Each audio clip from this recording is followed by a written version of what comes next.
안녕하세요 여러분, 백영기 목사입니다. 오늘 2장 바로 들어가겠습니다. 1장 예수 그리스도의 승천과 성령 강림 이야기를 했는데 2장의 큰 제목은 오순절 기적이라고 여러분들이 이해하시면 되겠습니다. 제목입니다. 오순절 기적이라고 하는데 오순절을 잘 아시죠? 예, 6월절이 지나고 50일이 됐을 때 그때 이제 성령 강림이 임하신 건데 그때 오순절에 예수님이 이야기를 하셨습니다. 1장에 보면 다락방에 몇 명이 모였죠? 120명이 모였어요. 120명이 모여서 예수님이 말씀하신 대로 성령을 기다려라 해서 성령을 기다렸어요. 근데 이제 진짜 성령이 오셨어요. 오순절 기적이 일어났어요. 성령의 기적 1절에 성령의 역사가 일어났어요. 근데 성령의 역사가 일어났는데 뭐가 나오느냐? 다른 방언이 나와요. 이게 뭘까요? 4절인데 이게 실제적인 언어의 성령의 역사로 볼 수밖에 없습니다. 왜냐하면 이 방언을 다른 성령의 기적을 받고 초대교회 교인들이 어떻게 했느냐? 길거리에 나가요. 길거리에 나가서 요즘 말로 얘기를 하면 노방전도를 합니다. 노방전도를 하는데 5절에 사람들이 이거를 보고 각자 언어의 말에 의해서 13절에 이야기를 들을 수 있는 걸 보고 신기하고 이 사람들이 어떻게 됐냐? 세술에 취했다. 그러니까 세술에 취한 사람들의 특징이 어떻습니까? 저는 술을 안 마셔봐서 잘 모르겠는데 취한 사람들이 술을 먹으면 용기가 생긴다라고 그 얘기를 하더라고요. 용기가 생기고 막 없던 눌려있던 정서가 막 나오고 이런다랍니다. 그러니까 성령이 오고 나서 다른 방언, 다른 언어로 역사가 일어났고 그 역사가 일어나서 뭐가 이루어졌냐? 노방전도가 이루어졌는데 그들이 나가서 길거리에서 외치기 시작했다라는 겁니다. 여러분 여기서 묵상 과제입니다. 초대교회에 있었던 기적의 결과가 뭡니까? 기적의 결과. 여러분 무엇을 기적의 결과로 보십니까? 초대교회 교인들은 예수님과 함께 숨어 있었습니다. 예수님이 사형수로 죽었으니까. 그리고 예수님이 부활 승천하신 후에도 예수님이 안 계시니까 두려워했을 겁니다. 은둔했다고요. 다락방에. 그런데 성령의 기적의 역사는 뭐냐? 두려움이 변하여 용기가 된 겁니다. 저 이거 중요하다고 생각합니다. 제 개인적인 고백으로 그렇습니다. 강단에서 여러 번 이야기를 했지만 저는 교회 개척에 대한 두려움이 너무 많았습니다. 목사님 아들이었기 때문에. 또 개척하시면서 평생 힘들게 살아가시는 목사님들을 보면서 참 대단하시다. 존경하긴 하지만 나는 못할 것 같다. 그 생각이 많았는데 두려움이 변하여 용기가 된 것이 성령의 역사의 결과인 겁니다. 결과적으로. 하길교회 성도 여러분, 성령님의 은혜로 축복받으시길 바랍니다. 세 번째, 베드로가 오순절 설교합니다.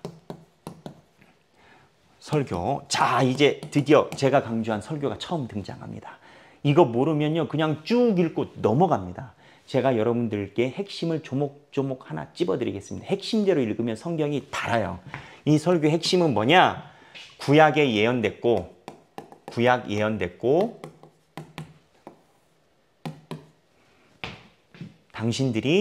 당신들 사랑한다. 회개해라.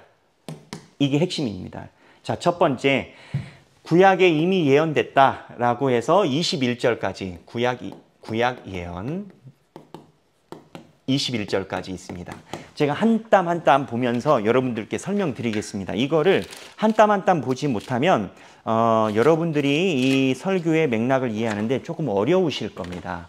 힘들더라도 성경을 보면서 보십시오. 14절에 베드로가 11사도와 함께 서서 소리를 높여 이르되 유대인들과 예루살렘에 사는 모든 사람들아 이 일을 너희로 알게 할 것이니 내 말에 귀를 기울이라. 자, 설교가 시작합니다. 베드로가 15절에 때가 제3신이 너희 생각과 같이 이 사람들이 취한 것이 아니라. 이 취한 걸 왜 얘기합니까? 이 노방전도 다음에 이제 설교가 시작한 겁니다. 여러분 그 분위기 잘 생각해 보세요. 성령 불 받고 나와서 길거리에서 막 얘기하고 사람들이 모이니까 베드로가 가운데 딱 강대상 놓고 자, 내 얘기 들어봐라 라고 설교를 시작하는 거예요. 그 내용이 뭐냐? 16절 이는 곧 선지자 요엘을 통하여 말씀하신 것이 일렀을 때 자, 지금은 대상이 누굽니까? 현재 어디입니까?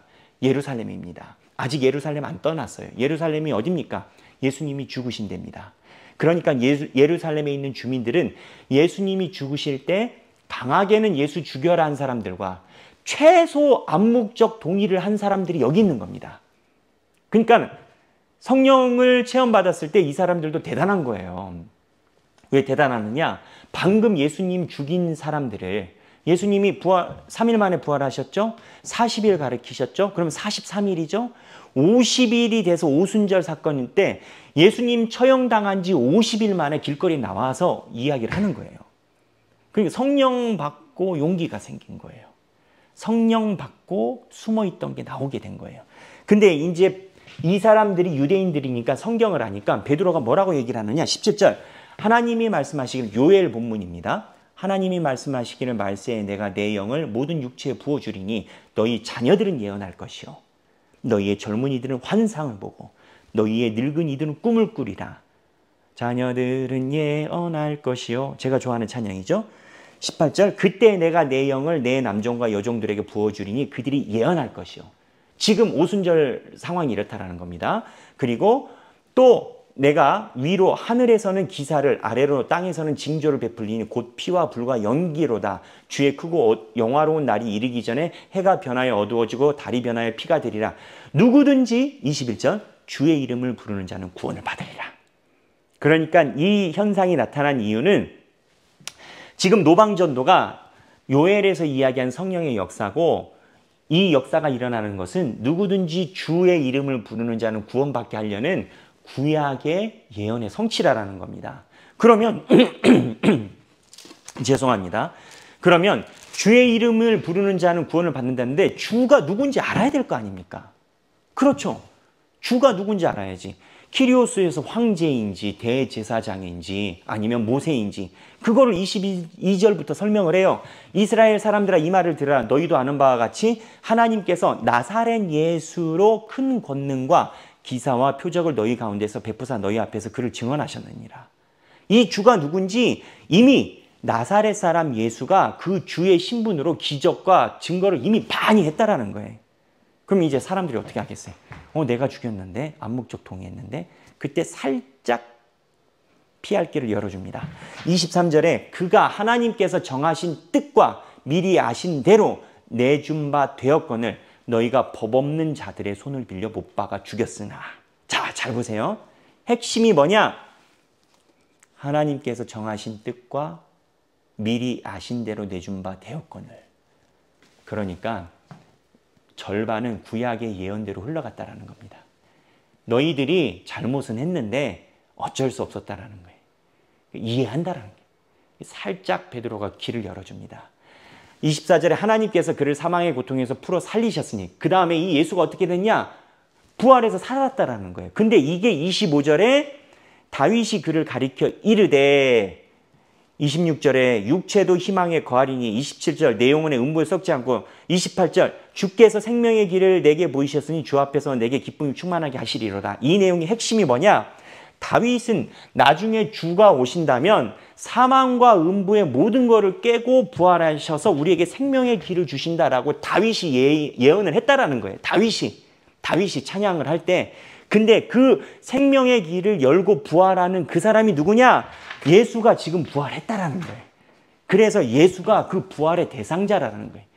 그러니까 이게 유대인들 눈에는요, 부활이라는 개념이 없었어요.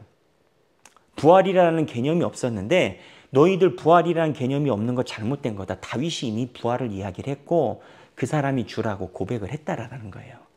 그래서 우리는 성경에 있었던 거를 새롭게 만들어내는 게 아니라 너희들이 성경을 보는 눈이 어두워졌었는데 예수님을 통해서 우리가 성경을 새롭게 알게 됐고 그 성경에 이미 다윗을 통해서 부활이 예언되어 있었고 그 부활을 누가 했냐? 예수가 했다라는 거예요.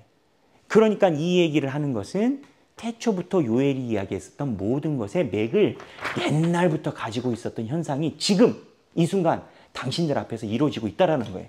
그래서 29절 형제들아 내가 조상 다윗에 담대히 말할 수 있는 다윗이 죽어 장사되어 그 묘가 오늘까지 우린 중에 있도다. 쭉쭉쭉 이야기하고 31절에 그리스도의 부활을 말하되 그가 음부에 버림이 되지 않고 이제 부활을 대놓고 이야기를 합니다. 베드로의 논증의 근거는 다윗입니다. 다윗이 이야기한 거에 생명의 길이 예수가 와서 했다라는 겁니다. 쭉쭉쭉 하고 36절에 그런즉 온 이스라엘 온 집은 확실히 알지니 너희가 십자가에 못 박은 이 예수를 하나님이 주와 그리스도가 되게 하셨느니라 하니라. 그러니까 예수님이 이야기한 다윗이 이야기한 메시아라는 거예요. 이거를 베드로가 쭉 이야기를 합니다. 핵심은 뭐냐? 예수 그리스도가 구약에서 이미 준비가 됐고 예수님이 그 과정에 있었다라는 겁니다. 이 이야기를 듣고 무슨 현상이 일어나나요? 설교인 겁니다. 자, 순서대로 다시. 불 받았어요. 노방전도했어요. 사람들이 이야기를 듣고 신기하니까 베드로가 강단 세우고 딱 설교를 했어요. 여기까지 왔어요. 그랬더니 37절 그들이 이 말을 듣고 마음에 찔려 베드로와 다른 사도들에게 물어 이르되 형제들아 우리가 어찌할꼬. 이제 예루살렘에 있는 이 이야기를 들은 사람들이 진짜 성경에 있었던 내용이네. 야, 그럼 우리가 메시아를 죽여버린 거네? 찔림을 받았다라는 거예요. 그랬더니 베드로가 이르되 너희가 회개하여 각각 예수 그리스도의 이름으로 세례를 받고 죄사함을 받으라. 그리하면 성령을 선물로 받으리니.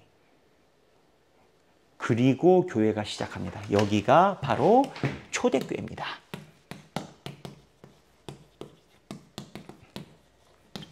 그래서 37절에서부터 시작합니다. 그래서 초대교회가 시작을 하고 자, 이 초대교회의 특징이 나옵니다.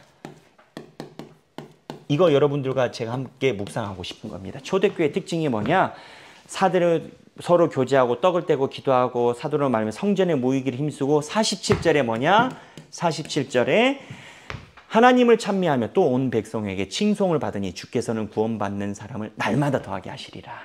구원받는 사람을 날마다 더하게, 날마다 늘어나게 구원받는 사람들을.